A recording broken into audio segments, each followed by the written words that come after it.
Par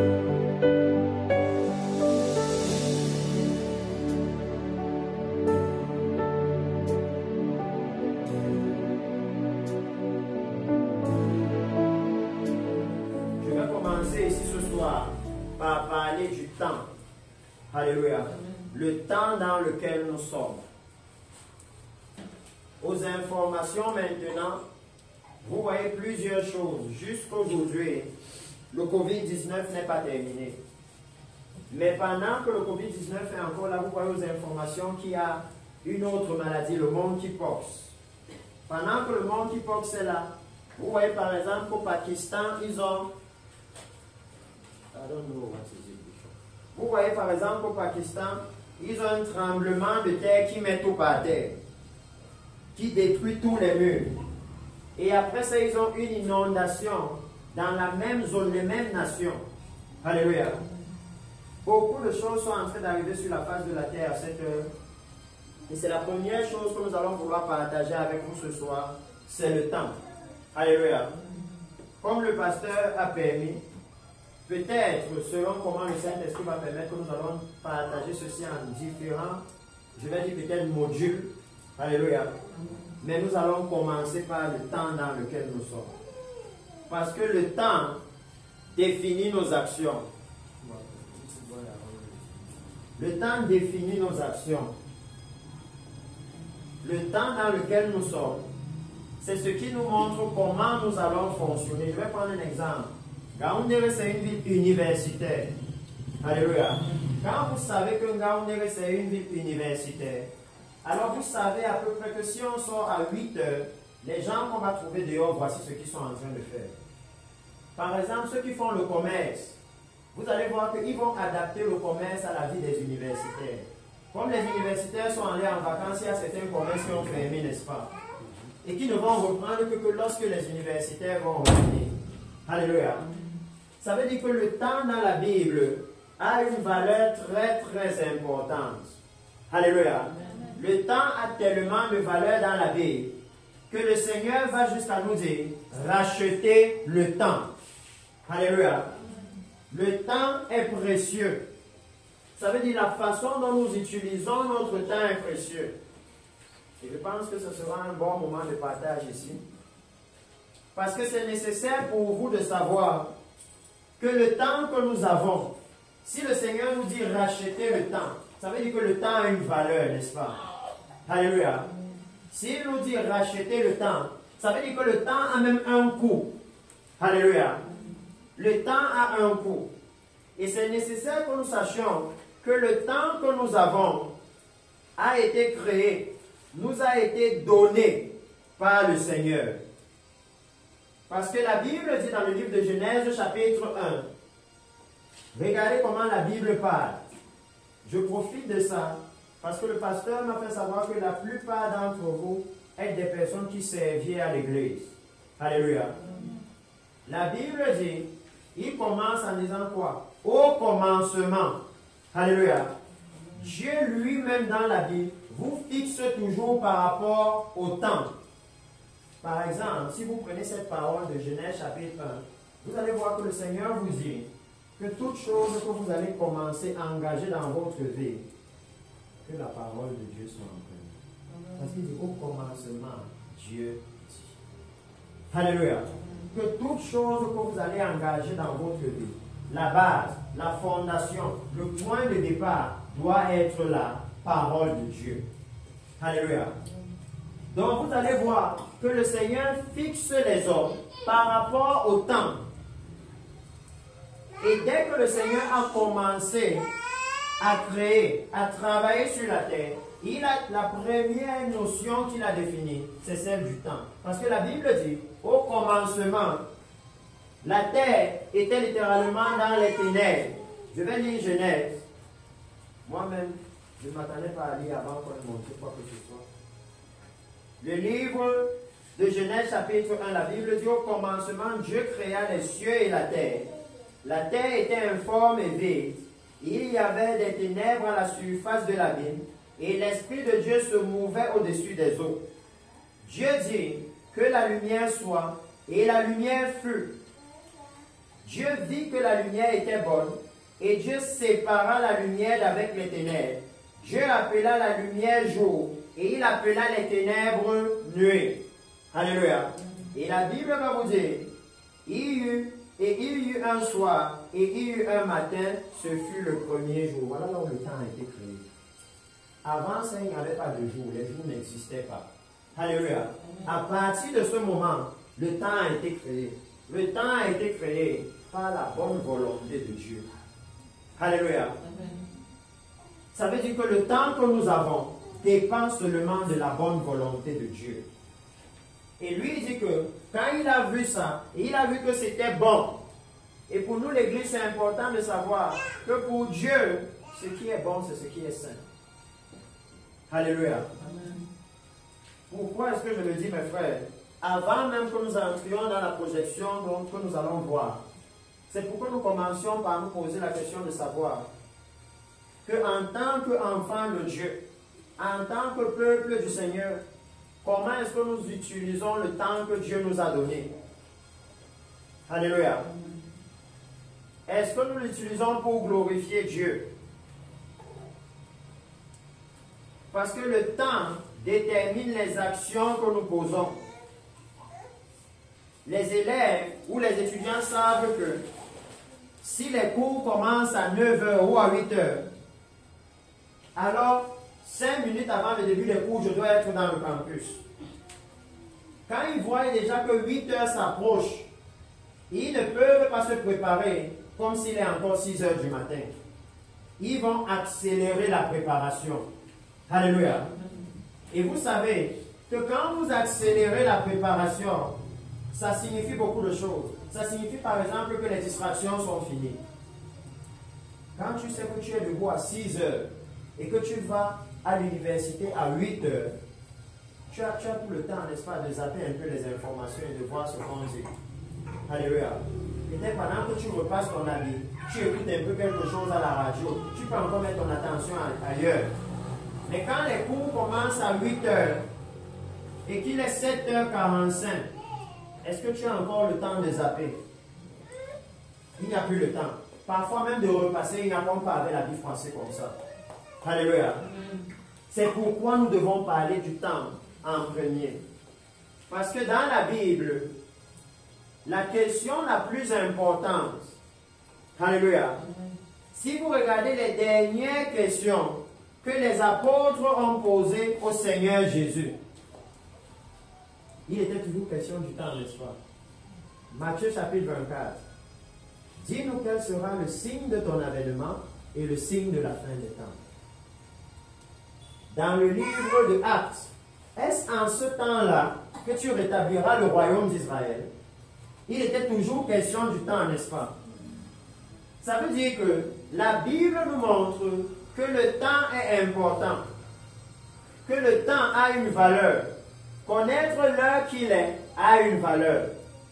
Alléluia. Et c'est pourquoi c'est nécessaire pour moi que vous puissiez maintenant voir ces événements qui sont en train de se produire, commençant par la guerre actuelle en Russie. Et nous vous les amenons de façon à ce que vous ne les voyez pas juste comme des événements. Alléluia. Mais vous pouvez réaliser que ces événements ont été prophétisés en avance. Vous voyez ici le 31 juillet 2021, le prophète du Seigneur qui dit il y a une guerre historique qui vient sur la terre. Je vois une guerre terrible qui vient sur la terre. En fait, je vois les avions de combat. Ces avions de combat alpha.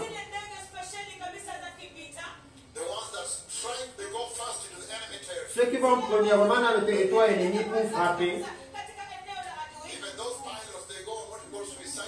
Même ces pilotes vont dans ce qu'on appelle des missions suicides.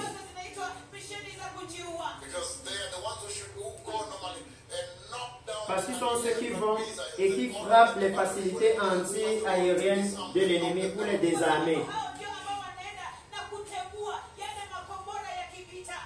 Pour aider l'Église ici directement à aller profondément. Alléluia. Lorsqu'une prophétie est donnée, c'est dans les détails que vous devez la suivre. Si vous suivez ici, vous entendez ce prophète dire qu'il y a des avions qui vont en avant et qui frappent les facilités, les établissements de défense de l'autre nation. Alléluia. Si vous avez regardé les informations, la guerre en Russie a commencé par la Russie essayant de désarmer l'Ukraine, bombardant tous les dépôts d'armes, tout ce qui pourrait les permettre de répondre aux attaques. C'est ça que cet homme est en train de décrire. Qu'il a vu des avions qui sont allés pour toucher les missiles anti-aériens, leurs missiles de défense aérienne, pour aller détruire ça. Et il dit, le Seigneur m'a montré beaucoup de personnes pourraient être réfugiées. Et on leur donnait de la soupe et du maïs. Et c'était une telle situation.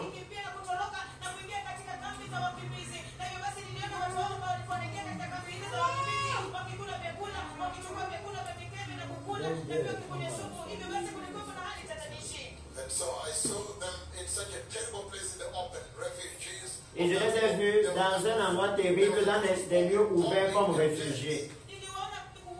Il y avait beaucoup de bombardements et de morts.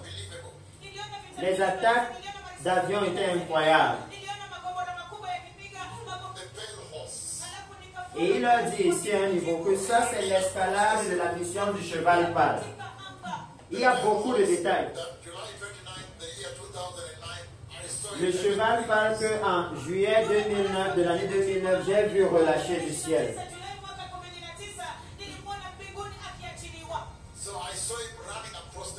Alors je l'ai vu courir au travers du ciel.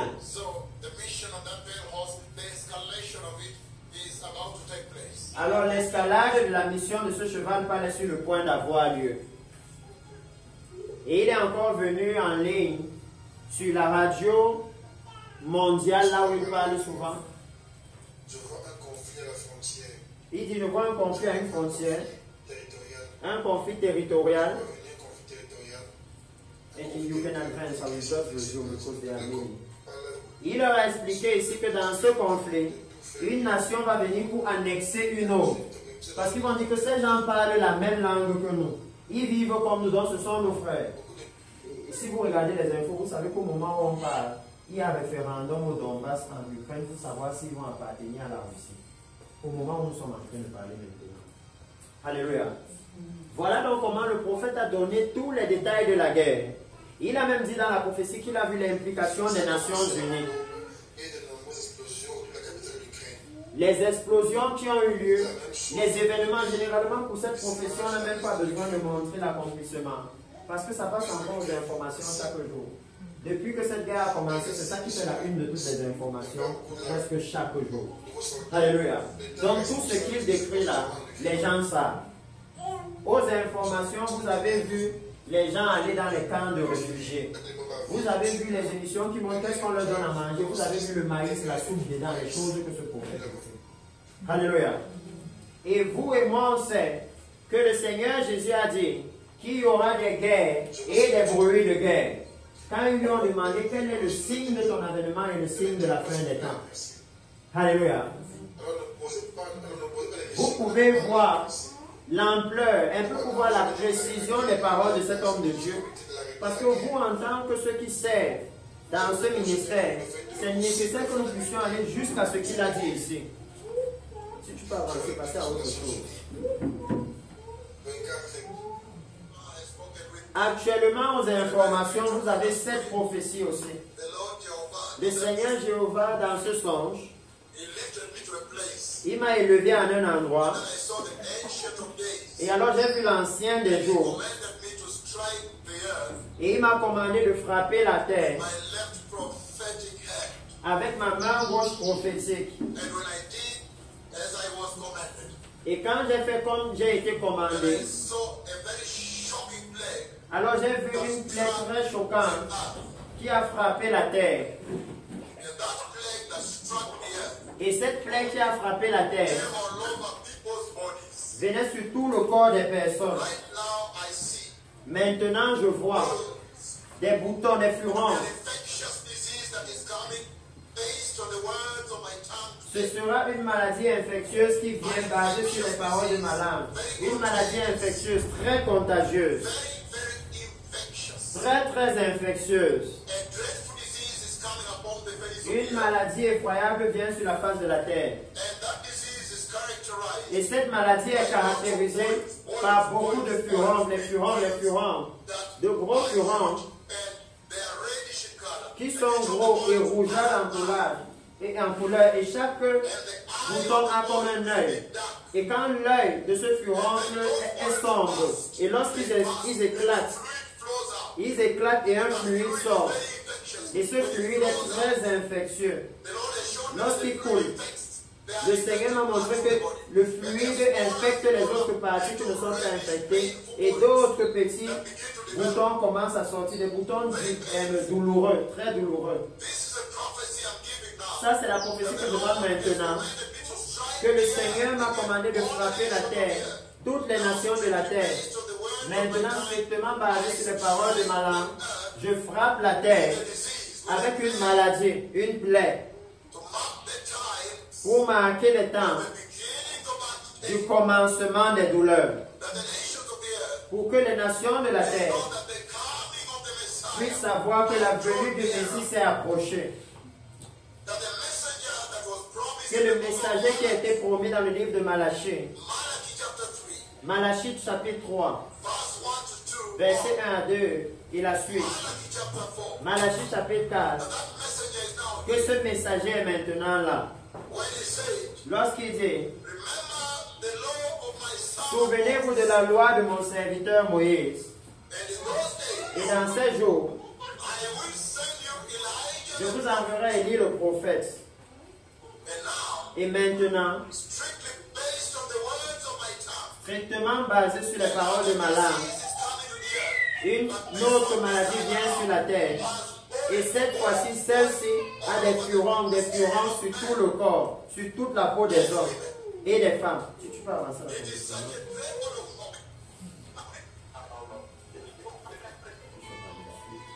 Vous pouvez voir lorsque le monkeypox est arrivé, pardon, pour vite avancer, vous pouvez voir lorsque le monkeypox est arrivé, comment est-ce que les boutons se sont développés sur le corps des personnes.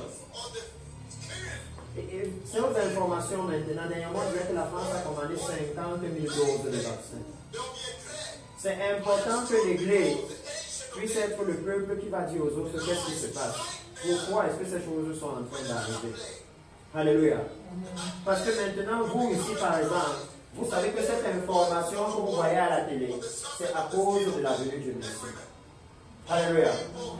Donc si tu peux avancer, et vous voyez comment il a dit c'est rougeâtre, avec des points noirs.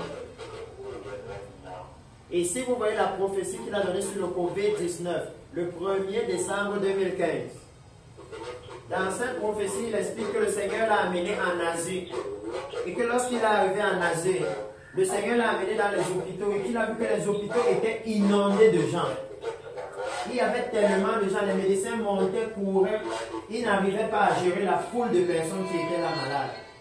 Et il va continuer en leur disant que pendant qu'il était là, le Seigneur a fait qu'un médecin parle avec lui.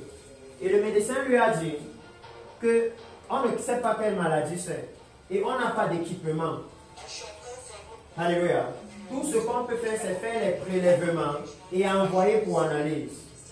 Et si vous avez suivi le développement du COVID-19, vous savez que la particularité, c'est que beaucoup de personnes tombaient malades en même temps. Si vous avez vu les informations à la télé, on vous a montré en Italie, on transportait même les cadavres des gens dans les camions militaires parce qu'il n'y avait plus d'endroits où les enterrer. Dans plusieurs nations. Et dans cette nation, il a parlé de l'Inde. Il a dit que le Seigneur m'a amené en Inde. Et ceux qui ont regardé les informations, vous avez vu comment en Inde, le COVID-19 était tellement grave qu'on brûlait les cadavres dehors comme ça. Vous avez vu ça aux informations. Ça, ce sont des chaînes d'information mondiales. Alléluia. Et vous pouvez savoir, la raison pour laquelle je vous dis ça est spécifique. Parce que pour moi, si nous parlons avec les serviteurs du Seigneur, alléluia, la première chose qu'il a dite à l'Église, aux apôtres quand ils lui ont demandé les signes de son avènement, c'est prenez garde que personne ne vous séduise. Alléluia.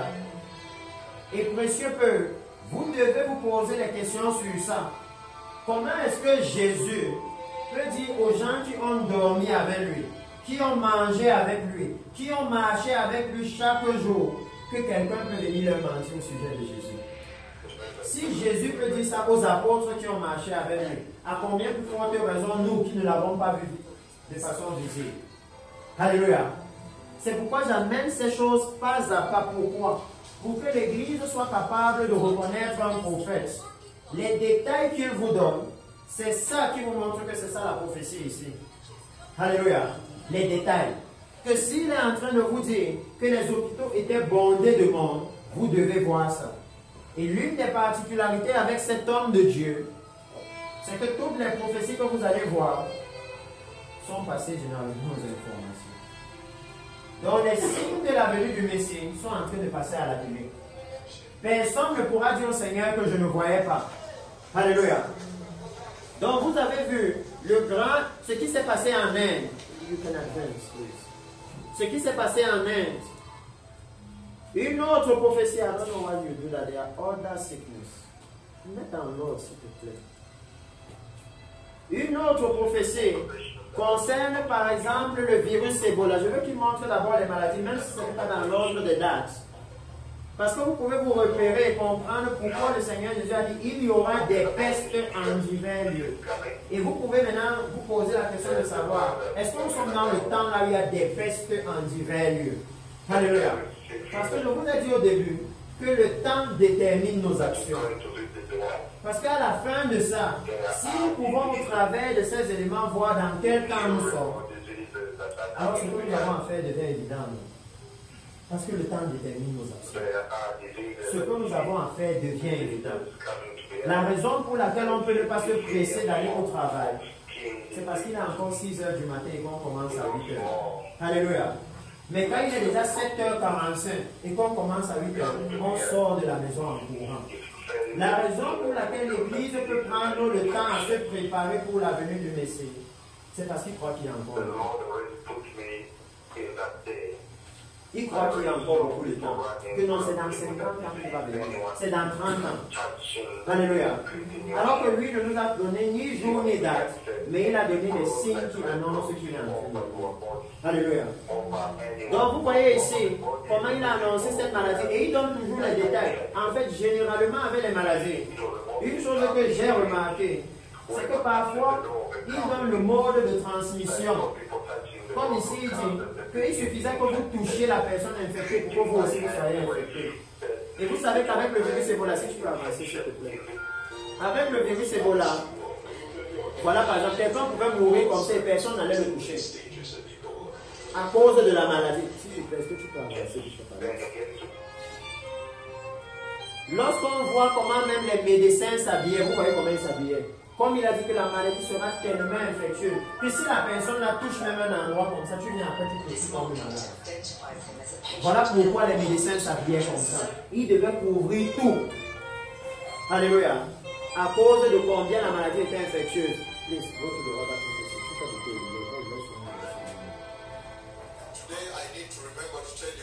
Maintenant, ici, il est au Brésil. Il a dit aujourd'hui, je dois me souvenir de vous dire ce qui arrive dans le Brésil, ce qui va se passer. Il m'a amené dans les maisons des Brésiliens et j'ai vu beaucoup d'insectes, des milliards d'insectes, des trillions d'insectes,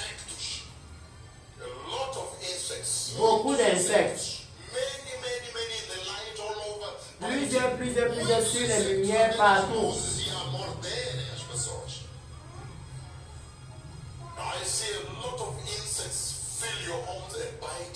Je vois beaucoup d'insectes remplir vos maisons et vous piquer. Il dit j'ai beaucoup souffert dans ce son.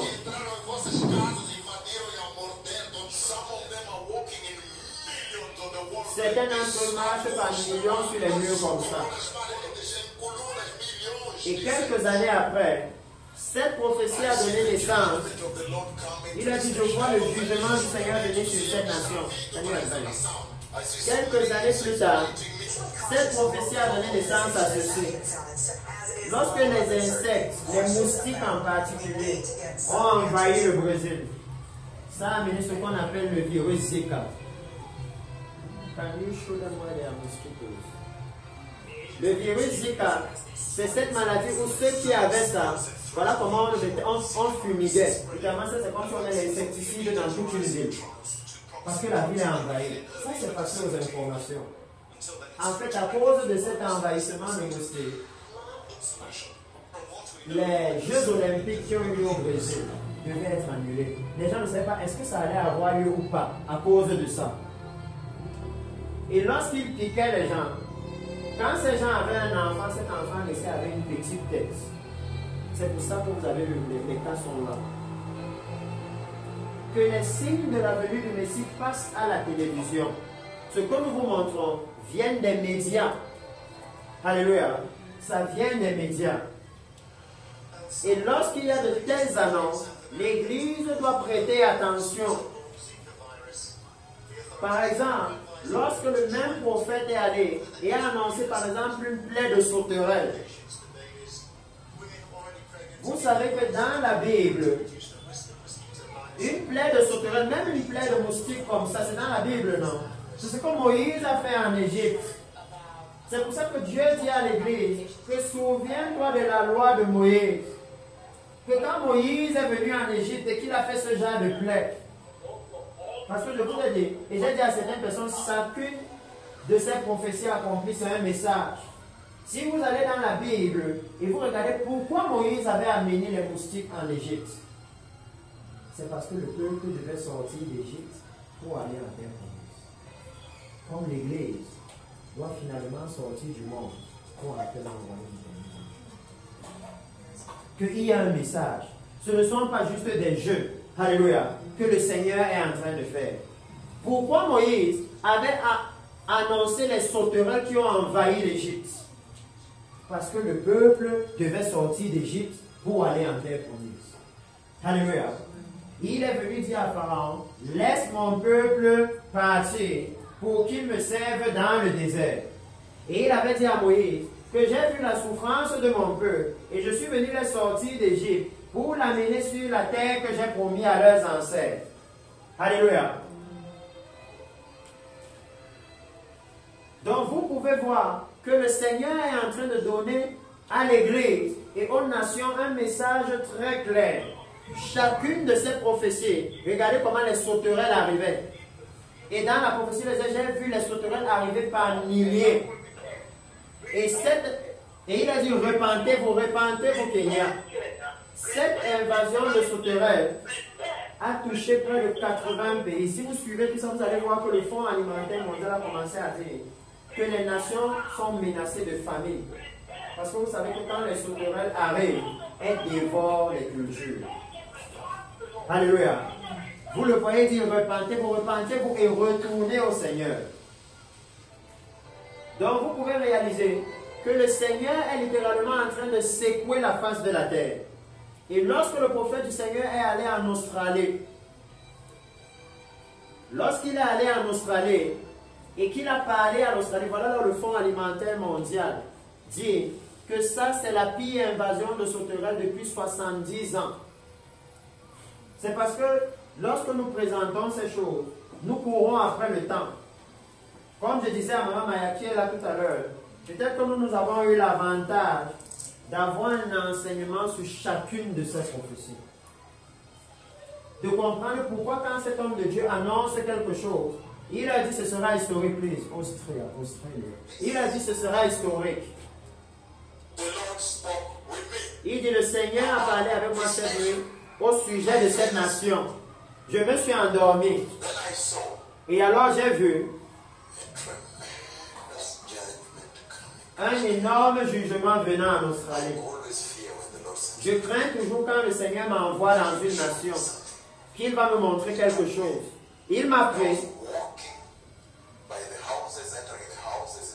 et je marchais par les maisons, entrant dans les maisons en Australie. Et pendant que je marchais là-dedans, quand j'ai tourné, j'ai marché, alors j'ai vu beaucoup de souris, beaucoup de petites souris, les petites souris, j'étais en train de les chasser, de dire, hey, sortez d'ici. Beaucoup d'entre elles, je craignais qu'elles allaient me mordre. Le jugement arrive en Australie.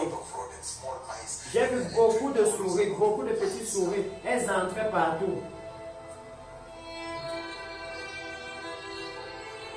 of mice is making life miserable for folks in the country's rural southeast. There are reports of people waking up from mice, biting their feet and crawling on their Donc vous faces. pouvez voir l'accomplissement de cette prophétie sur les informations. Ça, ce n'est pas en Afrique. Si c'était en Afrique, on allait dire que c'est parce qu'en Gaoundé, ils versent la poubelle partout. Ils sont trop désordonnés. Ça, c'est en Australie, un pays développé. Un pays là où il y a un endroit particulier où on verse la poubelle.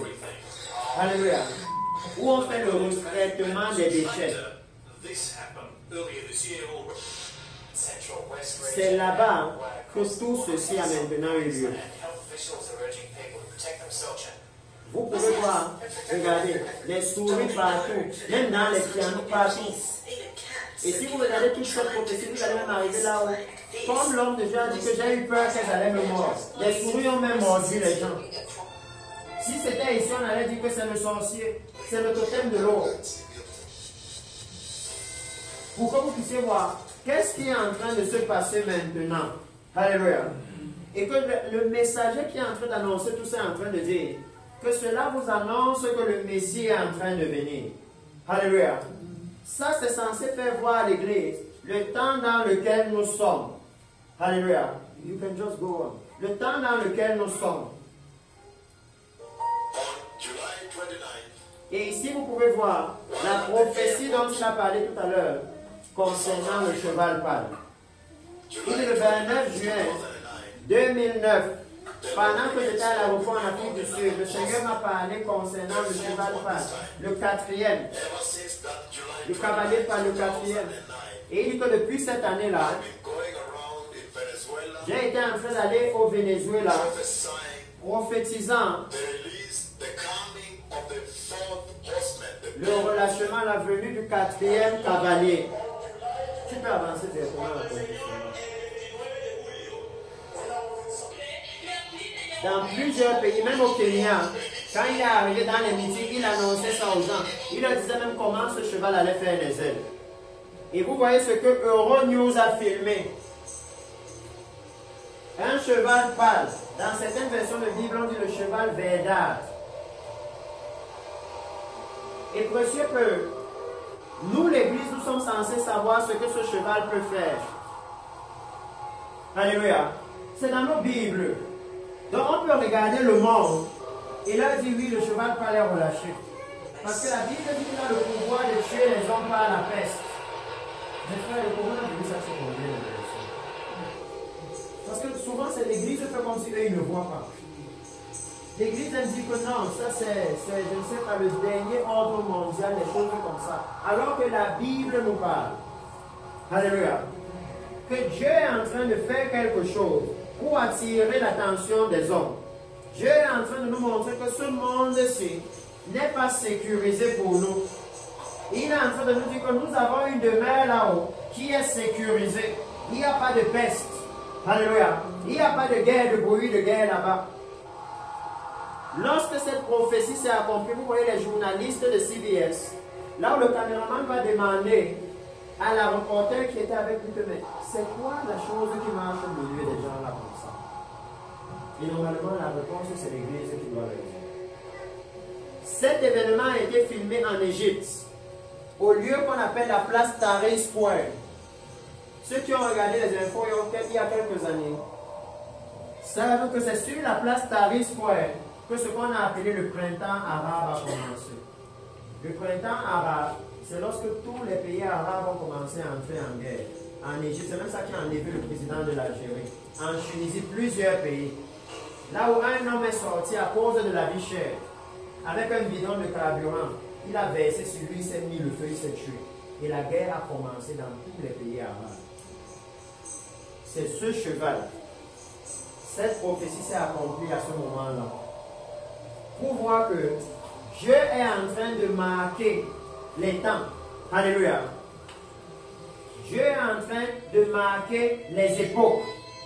Et il est en train de faire cette chose afin que nous, l'Église, on ne puisse pas se tromper. Alléluia. Que nous, l'Église, on ne puisse pas confondre le temps dans lequel nous sommes. Alléluia. Qu'on puisse savoir exactement dans quel moment nous sommes. Qu'on puisse savoir quelle heure il est sur la montre de Dieu dans le ciel. Alléluia. Parce qu'il a dit dans la Bible qu'il va venir comme un voleur au milieu de la nuit. Alléluia. L'Église doit être capable de savoir si le milieu de la nuit est déjà proche pour se préparer. L'Église doit être capable. Et les signes que lui a donnés pour le milieu de la nuit, c'est ça. Il a dit qu'il y aura des famines en divers lieux. Et voilà lorsqu'il a donné une prophétie sur la famine le 8 avril 2020.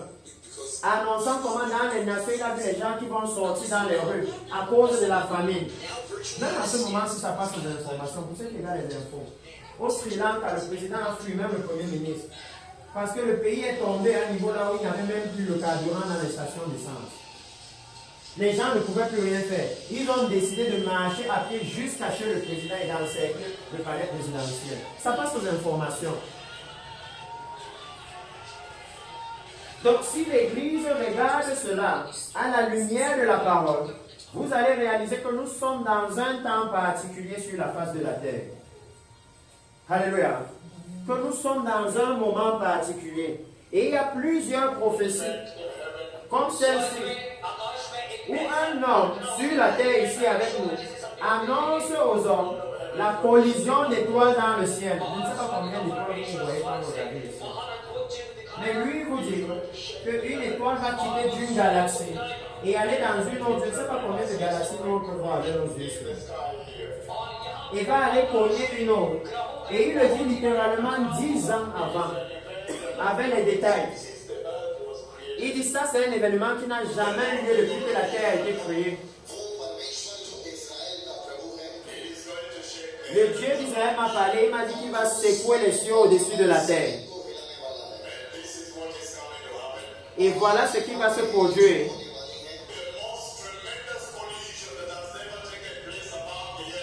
La plus énorme collision qui n'a jamais eu lieu au-dessus de la terre.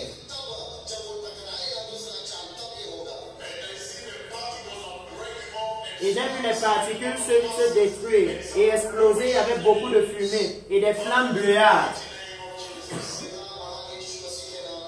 Il donne les détails de cette explosion depuis 2008. Et vous allez même voir que depuis un peu avant, tu sais que tu dois faire. Avant. Là, c'est là où il leur parlait. Il parlait d'ici à partir du début. Parce que c'est ça qui les aide à comprendre. Il y aura une collision au-dessus de la terre ici. Une très très puissante collision aura lieu au-dessus de la terre. Je la vois et lorsque ça se produit, ça donne une lumière blanche. Un bloc de lumière blanche avec quelques éclats. Il y a le feu qui est comme des particules et qui se forme comme un collège, en gros, comme un champignon. Et alors lorsque ceci va arriver, ce sera sûr que certainement le Seigneur m'a envoyé vous parler, que le Seigneur est Dieu, le roi éternel, et que je suis son serviteur, et que le temps a changé pour l'Église, et que l'enlèvement est proche, et que les nations de la terre devraient se repentir en Christ Jésus, retourner à la sainteté, et aussi que certainement la bouche du Seigneur a parlé. Et regardez lorsque l'accomplissement se fait, vous vous souvenez de ce qui va dans la prophétie. Comment les flammes, sinon il y aura quelque chose de bleu à les particules. Tous les détails qu'il a donnés. La NASA a filmé ça. Tout à l'heure, quand il parlait en 2007, en 2017, 10 ans après, comme il a annoncé, avec les mêmes détails. Et vous voyez que le message qui est là, et voilà là où il a dit que les ondes qui vont sortir de là, la terre va faire comme ça. Que la terre va comme vaciller. Et voilà ce que la NASA a montré. Cette collision a donné naissance à une nouvelle science qu'on appelle maintenant l'astronomie des ondes gravitationnelles. Ça n'existait pas avant parce qu'on n'avait jamais détecté d'ondes gravitationnelles. Et ce qui est choquant, Alors que ça, c'était la première fois où quelque chose comme ça s'accomplit. Première fois. 2 mois après cet accomplissement, l'homme de Dieu est revenu en direct. Dit encore qu'il y aura collision d'étoiles encore dans le ciel. Et moi qui travaille souvent à la traduction de ces messages en français pour toutes les nations francophones, moi-même je me disais, bon, les prophètes sont souvent bizarres. Comment ils viennent nous annoncer quelque chose qui est déjà passé? 2 ans après, ça s'est accompli. Les seules fois où la science a détecté une collision d'étoiles dans le ciel, c'est seulement 2 fois il a annoncé ça. Ça veut dire que même les scientifiques n'ignorent pas que le Messie est en train de venir. Alléluia. Parce que si vous regardez la chaîne YouTube de cet homme maintenant, vous allez voir parmi les gens qui suivent sa chaîne YouTube, la chaîne de la NASA est parmi. Parce que lui, il annonce, et ce n'est pas la seule. Vous avez vu aux informations, pour ceux qui regardent, moi je regarde tout type d'informations. À un moment, aux informations, on disait qu'on a découvert une nouvelle planète qu'on a appelée PH1. Il a annoncé avant qu'on va découvrir une nouvelle planète, que j'ai vu la main de Dieu créer une nouvelle planète. Et les scientifiques vont découvrir. Parfois, dans certaines prophéties, il dit, le Seigneur m'a amené dans le ciel et j'ai poussé cette étoile contre l'eau. Et je suis revenu et je suis allé dans un centre d'observation spatiale. Et j'ai nettoyé leur télescope. Donc, dans quelques jours, aux informations, vous allez entendre ceci. Alléluia. Et je sais que pour l'église, c'est souvent un peu loin. C'est pourquoi je dis ici, je veux prendre un peu de temps. Parce que dans la Bible, il dit, il y aura des signes dans les étoiles, n'est-ce pas? Mais voilà ça qui est en train de s'accomplir. C'est dans nos Bibles, c'est dans le livre de Luc. Dans la Bible, il dit, même dans Hébreu, une fois de plus, j'ébranlerai les cieux et la terre. Et il dit ces choses afin que ce qui est passager soit ébranlé pour que les choses éternelles demeurent, les choses inébranlables. Alléluia. Le Seigneur est en train d'accomplir ça. Et une grande partie de l'Église n'est pas au courant. Si pour des événements prophétisés comme ceci est déjà accompli, alléluia, l'Église n'est pas au courant. Comment est-ce que l'Église sera au courant d'un événement dont nul ne connaît ni le jour ni l'heure? Parce que ça c'est même déjà passé, l'Église ne sait pas. Pour ce qui arrive alors et qu'il n'y a pas de jour, il n'y a pas de comment l'Église va faire. C'est pourquoi je vous ai dit que le temps est très important. Alléluia. Ici, il a donné une prophétie très très importante. Vous l'entendez comment il parle? Il m'a amené dans un lieu spécifique, là il y aura une découverte importante en Israël. Et il dit que le Seigneur a creusé avec lui. Et il dit que le Seigneur l'a amené. Et maintenant, les archéologues vont aller, ils vont creuser aussi. Et ils vont découvrir les anciennes écritures du royaume de Juda. Et ça s'est passé aux informations. Tout ça, vous pouvez voir ça sur Internet. Ou pas loin de l'ambassade des États-Unis. Vous savez que le président Donald Trump a déplacé l'ambassade des États-Unis à Jérusalem, de Tel Aviv à Jérusalem. Ça veut dire qu'il reconnaît Jérusalem comme appartenant à Israël. Alléluia. Pas loin de cette ambassade, c'est là où tout ce bâtiment, tout ce que vous voyez là, a été retrouvé. Et ça a été retrouvé avec sur certaines de ces poteries qu'ils ont trouvées. Le sceau du roi, vous savez, c'est dans la Bible, non, les rois scellaient ce qu'ils disaient. Le sceau du roi Ézéchias. Ça veut dire que le roi Ézéchias a vécu là-bas. Pour l'Église, le message peut être flou. Mais ça veut dire que bientôt Jérusalem va être remis à Israël. Et vous savez, je ne sais pas si l'Église ici on peut parler de ce genre de choses. Je ne sais pas jusqu'où on peut aller. Mais vous savez que quand Jérusalem sera remis à Israël, le 3e temple sera bâti. Parce que la seule chose qui empêche, c'est parce qu'aujourd'hui, là où il y avait le temple, il y a la mosquée. Alléluia. C'est pour ça qu'il y a constamment la guerre autour de Jérusalem. Constamment la guerre entre Israéliens et Palestiniens. Cette guerre concerne en réalité l'avenir du monde entier. Et le monde entier, son avenir se joue là-bas. Parce que là-bas se trouve l'un des plus grands signes de la venue du Messie. Alléluia. Donc vous pouvez voir toutes ces choses qui sont en train de s'accomplir maintenant. les tremblements de terre, comme par exemple à Taïwan, là où le prophète du Seigneur a pu venir et leur dire que le Seigneur m'a dit d'établir une cour de jugement pour ce peuple. Et je pense que c'était encore hier soir, je lisais le livre du prophète Osée. Et je voyais comment le Seigneur a dit la même chose à un prophète. Que établit pour moi une cour de jugement entre moi et le peuple-ci.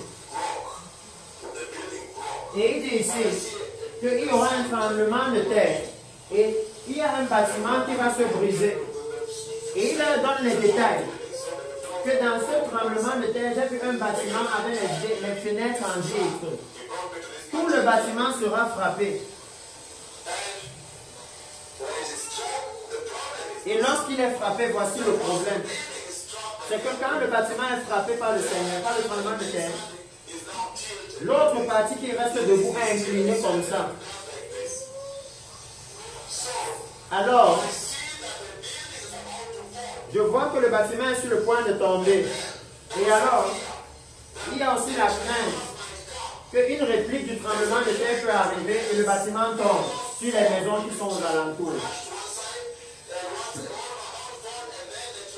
Et vous pouvez voir, lorsque la prophétie s'est accomplie, la particularité du tremblement de terre, c'est qu'effectivement un bâtiment a été frappé.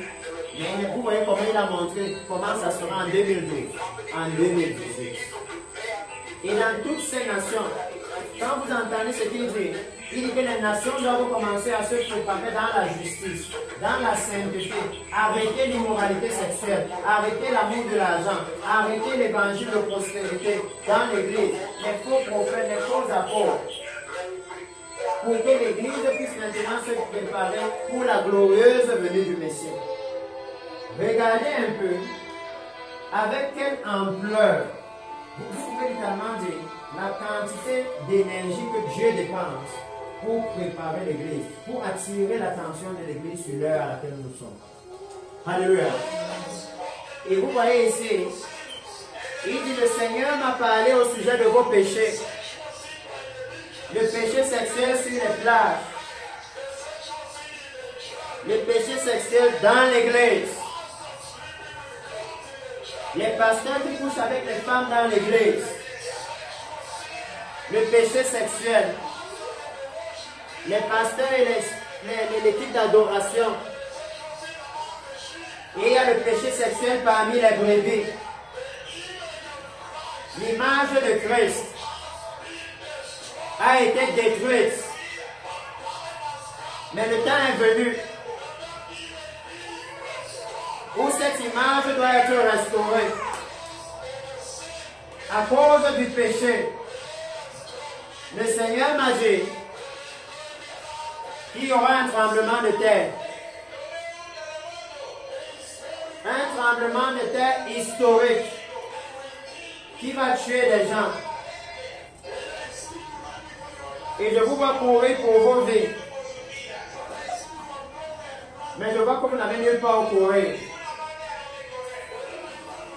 Partout là où vous courez, il y a un tremblement de terre. Et vous pouvez voir, lorsque cette prophétie s'est accomplie, premièrement, vous voyez ces personnes bloquées dans le tremblement de terre. Ils essayent de courir, mais la terre tremble partout. C'est ce qu'il leur a dit. Que je vous ai vu là-bas. Vous essayez de courir, mais vous n'avez nulle part où courir.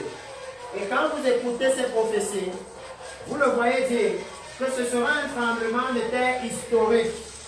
Quand nous avons vu la plaie de sauterelle tout à l'heure, nous avons vu comment ils ont dit que ça n'a pas eu lieu depuis 70 ans. 70 ans, c'est littéralement tout le temps depuis la création de la nation qu'on appelle Kenya. Alléluia. Quand vous voyez le Covid, vous n'avez pas besoin qu'on vous dise que ça c'est une maladie historique. Qu'il n'y a jamais eu ce type de maladie qui a tué aussi rapidement sur la face de la terre. Alléluia. Dans l'église ici, ne peut pas manquer de voir que dans le livre de Daniel chapitre 12, il dit qu'il y aura un temps d'une détresse historique sur la face de la terre. Une détresse comme on n'a jamais vu sur la face de la terre. L'église ne peut pas manquer de voir ça. Que ce qui arrive maintenant, c'est pire que tout ce qui s'est déjà passé avant. Alléluia. Et que là-bas dans le livre de Daniel, il commence à définir un type de peuple qu'il appelle mon peuple, ceux qui seront le peuple du Seigneur. Que c'est eux qui seront sauvés de cette détresse. Alléluia.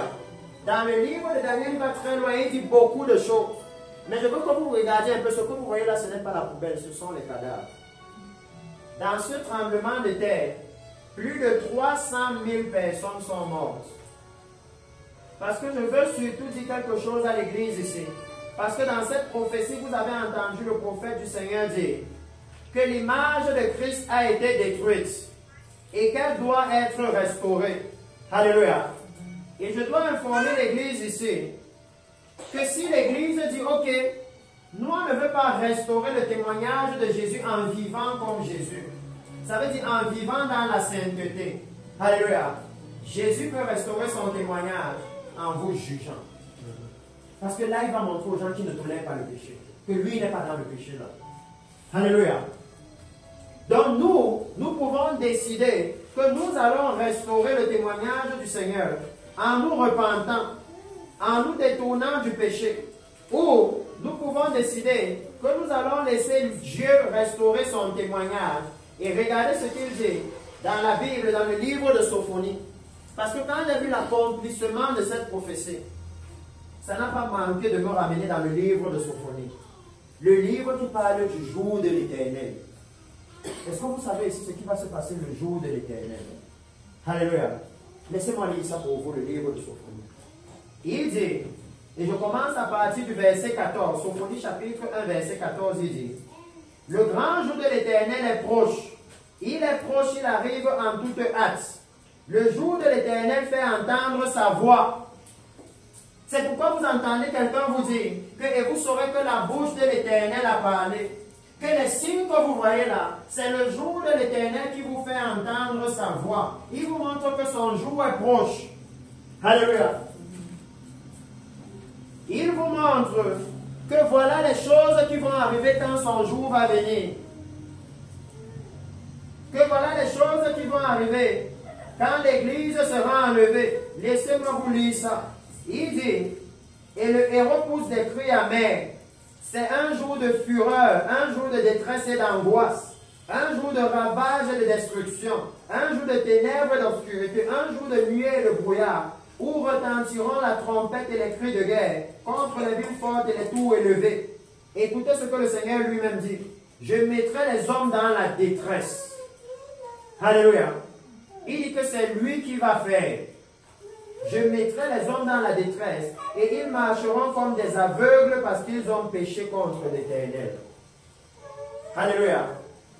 Il dit que le péché provoque l'aveuglement spirituel. Et j'ai envie de dire à l'église ici, parce que je connais souvent le gros problème des milieux estudiantins qui s'appelle souvent l'immoralité sexuelle. Que c'est à cause de l'immoralité sexuelle que le peuple de Sodome et Gomorrhe a été frappé d'aveuglement, n'est-ce pas?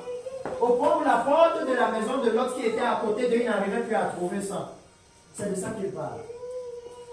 Alléluia. Que l'immoralité sexuelle, ça fait perdre l'essence. Ça vous fait perdre la vision spirituelle, la vision de la venue du Seigneur. Alléluia. Parce que le Seigneur est en train de dire que son image a été détruite. Et vous l'avez entendu dire, à cause du péché sexuel. Que l'Église ici doit savoir qu'il y a un sérieux jugement contre le péché sexuel.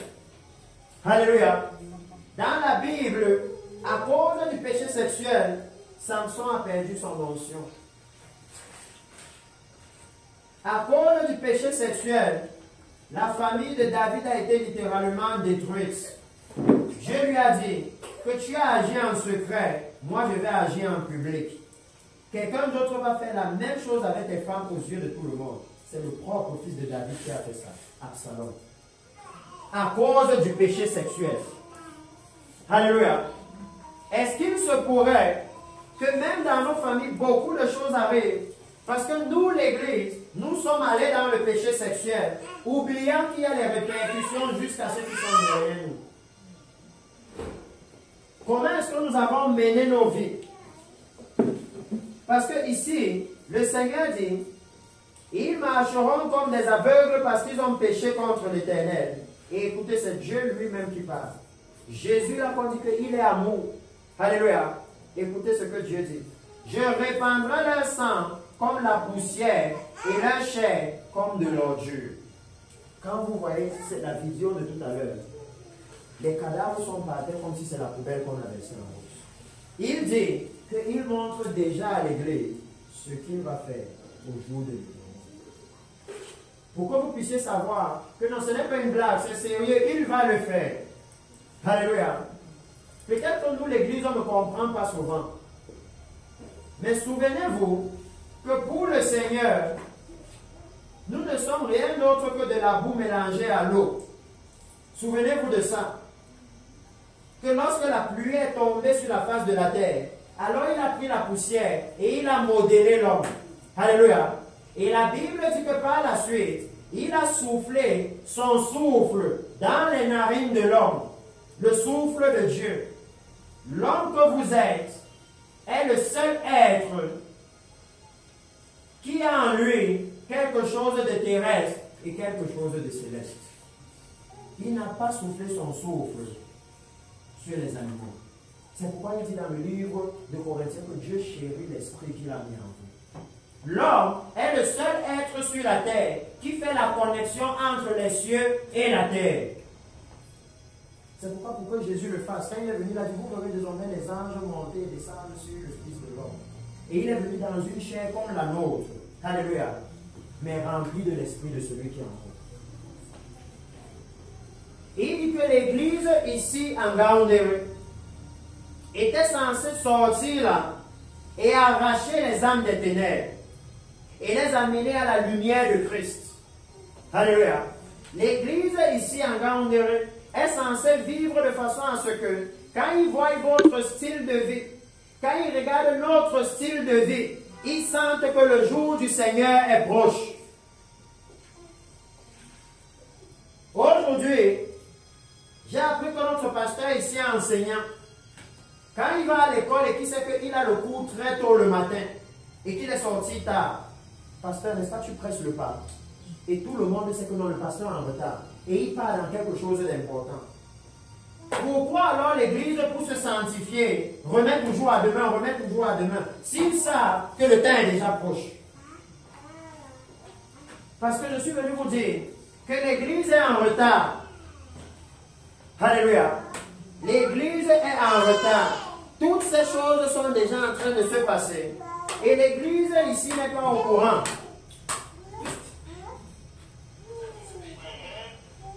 L'église n'est pas au courant. Plusieurs événements, comme ici, lorsqu'il a dit que le Seigneur m'a donné le bâton de Moïse. Et alors la voix du Seigneur arrive. Et il a dit, haha, maintenant tu dois utiliser ça. Regarde, tu l'as utilisé par le passé.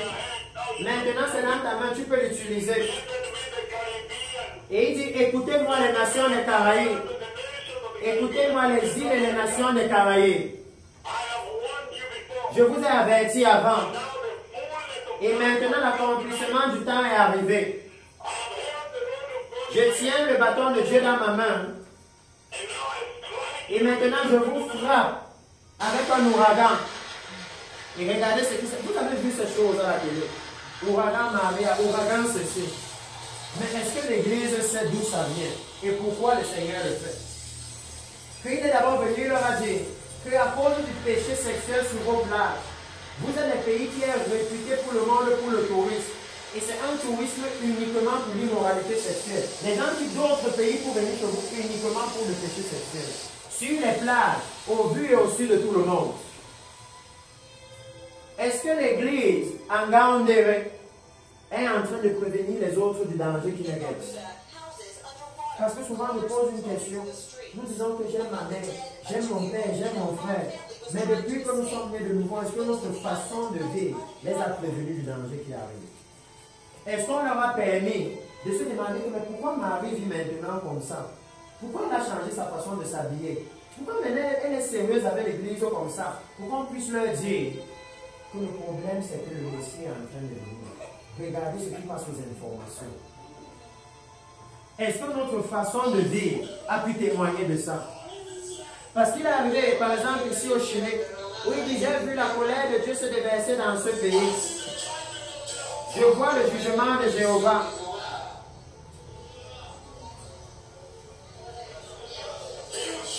Il va vous secouer. Il va vous secouer. Il va vous secouer. Jusqu'à ce que vous retourniez à Jésus. Le temps est venu où vous devez tenir une repentance nationale. Et après ça, il est allé sur la chaîne de télévision nationale. Et il a dit comment le Seigneur lui a montré le péché qu'il y a dans le pays et comment il allait même avoir un tsunami. Tu peux avancer, s'il te plaît. Et il leur a donné les détails que quand le tremblement de terre va venir, j'ai vu une fête dans la rue et il y avait un groupe de femmes alignées. Et elles dansaient en faisant les mains comme ça, des années avant. Et le jour où le tremblement de terre arrive, vous pouvez voir des femmes qui sont alignées, qui dansent faisant les mains comme ça. Et c'est ça qu'il est en train de décrire. Dans cette prophétie, il dit, je n'avais jamais vu autant de monde dans la rue. Et vous voyez le tremblement de terre arriver, les gens fuient maintenant. Et ce jour-là, qu'est-ce qu'ils étaient en train de fêter dans la rue?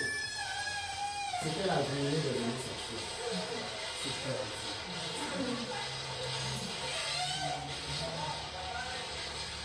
Est-ce que nous sommes en train de faire savoir à ceux qui sont autour de nous que la direction que la terre est en train de prendre maintenant est en train de dépasser de loin selon le monde? Alléluia. Parce que le temps nous appelle à quelque chose. Le temps dans les choses que nous vivons nous appelle à un changement. Alléluia. Ça appelle à changer quelque chose dans l'église. Ici, il parle, il dit, qui dit à l'océan où s'arrêter? Qui dit à l'océan où s'arrêter? Il y a une tempête qui vient pour frapper l'Atlantique. Et il dit comment ça va aller jusqu'en Amérique du Nord. Et vous savez comment l'ouragan Catherine a frappé la Nouvelle-Orléans. Des milliers de morts. Et Dieu, c'est un Dieu sérieux. Il y a une tempête qui vient frapper l'Atlantique. Et le Seigneur m'a montré comment ça allait jusqu'en Amérique du Nord. Et il dit comment les gens marchent sur les plages nues et toutes choses. Donc vous pouvez voir que les événements que le Seigneur Jésus a annoncés, quand il a parlé de comment la terre sera secouée avant sa venue, sont en train de se produire maintenant. Alléluia. Ils sont en train de se produire maintenant. Mais parce que ici, c'est premièrement une réunion de serviteurs, je veux qu'on avance un peu pour pouvoir voir qu'est-ce qui a été dit dans la nation du Cameroun. Avant ça, je veux qu'on fasse un focus sur cette heure-ci. Alléluia. Avant qu'on le voie dans l'autre aspect. Donc avant de passer au message au Cameroun. Alléluia. Parce que le Seigneur nous a dit dans la Bible, je veux juste profiter pour partager un peu avec l'église ici. Et il nous a dit qu'il va venir au milieu de la nuit. Quand ils lui ont demandé quel est le signe de ton avènement et le signe de la fin des temps, c'est une conversation qui a commencé dans le livre de Matthieu chapitre 24 et se finit dans Matthieu chapitre 25. Jésus va leur donner les signes nécessaires. Et je veux dire à l'église que si vous dites, j'ai reçu une prophétie, celle que Jésus donne là-bas est la plus importante pour tous les chrétiens. Parce que si vous manquez de comprendre ce qu'il dit là-bas, vous allez manquer la venue du Messie. Alléluia. Or, la Bible nous dit, dans 1 Thessaloniciens, avant que j'aille dans Matthieu chapitre 25, 1 Thessaloniciens, parce que j'espère que l'église ici sait ce qui va se passer à l'enlèvement. Il dit, 1 Thessaloniciens chapitre 4, à partir du verset 13, il dit, nous ne voulons pas, frères, que vous soyez dans l'ignorance au sujet de ceux qui dorment, afin que vous ne vous affligez pas comme les autres qui n'ont point d'espérance. Car si nous croyons que Jésus est mort et qu'il est ressuscité, Croyons aussi que Dieu ramènera par Jésus et avec lui ceux qui sont morts. Voici en effet ce que nous vous déclarons d'après la parole du Seigneur. Écoutez très bien ici. Il dit d'après la parole du Seigneur. Nous les vivants, restez pour l'avènement du Seigneur. Alléluia. Il dit, je répète, nous les vivants, restez pour l'avènement du Seigneur. Parce que ici, je dois poser une question à l'église. Quelle est la raison pour laquelle vous êtes vivants? Parce qu'il dit que d'après la parole du Seigneur, c'est pour son avènement. Alléluia. Maintenant, je demande à l'église, est-ce que c'est pour les bébés? Est-ce que c'est pour les voitures? Est-ce que c'est pour les diplômes? Quelle est la raison pour laquelle vous êtes vivants? Parce que lui dit ici que d'après la parole du Seigneur, nous les vivants, restez pour l'avènement du Seigneur. Que l'objectif de vie des chrétiens vivants, c'est d'entrer à l'enlèvement de l'Église. Alléluia. Que ce soir, on peut se poser la question, que pour quelle raison est-ce que je suis encore dans l'Église? Qu'est-ce qui me motive? Qu'est-ce qui me pousse à aller à l'Église chaque matin? Alléluia. Qu'est-ce qui me pousse à y aller? Parce qu'il dit que Dieu, lui, l'a défini ce qui doit nous pousser à y aller. Et il dit ici, nous ne dévancerons pas ceux qui sont morts, car le Seigneur lui-même a un signal donné, à la voix d'un archange et au son de la trompette de Dieu, descendra du ciel, et les morts en Christ ressusciteront premièrement. Ensuite, nous les vivants qui serons restés, nous serons tous ensemble enlevés avec eux sur des nuées à la rencontre du Seigneur. Et si je peux un peu m'avancer, alors le Bishop Palès va vous montrer que la nuée de Dieu est déjà en train de visiter l'église. Si je peux un peu m'avancer, qu'il y a déjà une église où quand ils adorent Dieu, ils adorent tellement Dieu que sa nuée descend au milieu d'eux.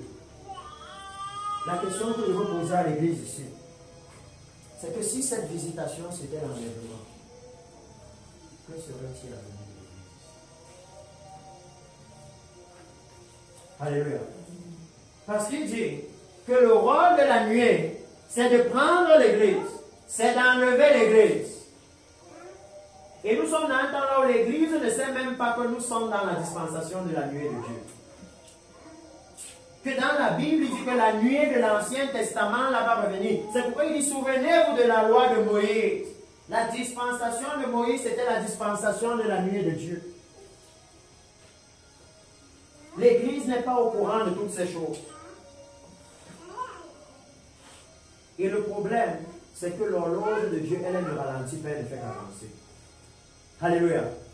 C'est pourquoi il dit racheter le temps. C'est nous qui devons tout faire pour nous mettre à son rythme. Parce qu'il dit ici, consolez-vous donc les uns les autres par ces paroles-là. Que ce qui devrait faire la consolation des chrétiens maintenant, que si je suis à l'université et je vois que papa et maman n'ont pas encore envoyé l'argent, je n'ai pas encore de quoi manger. Il dit que la consolation de l'église devrait être quoi? Que Jésus peut venir dans quelques instants et tout est fini. Tenons bon, n'allons pas l'empêcher. Ce n'est pas pour ça que je vais commencer à biper le gars là, donc je sais qu'il vient vers moi uniquement pour l'immoralité sexuelle. Non, les chrétiens savent, vous savez, quand il vous appelle une, deux fois, vous-même vous savez qu'on ne discute même jamais de la parole de Dieu. Si je lui dis même Jésus, il dit, ah laisse-moi les histoires là, il change de conversation. Vous savez. Et pourquoi alors que vous savez, vous tombez quand même dans le panneau? Parce qu'il dit que la consolation de l'église que Dieu dit ici, ce n'est pas donc consoler les parents, vous aurez une bonne voiture, une bonne maison, un bon ceci. Il dit consoler-les avec l'enlèvement de l'église. Alléluia. Que quelle que soit la situation, tenez bon, parce que le Messie va finalement venir vous chercher. Alléluia. C'est pourquoi il dit que lorsque vous voyez ces événements, alléluia, ça doit sonner une trompette. Vous voyez comment il dit que dans la voix du Seigneur est en train de retentir pour annoncer le jour du Seigneur. Et il y a beaucoup de choses. Vraiment, ce message est extrêmement profond.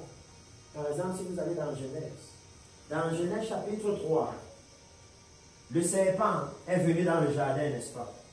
Et il a trompé Ève. Alléluia. Et Adam aussi a mangé le fruit.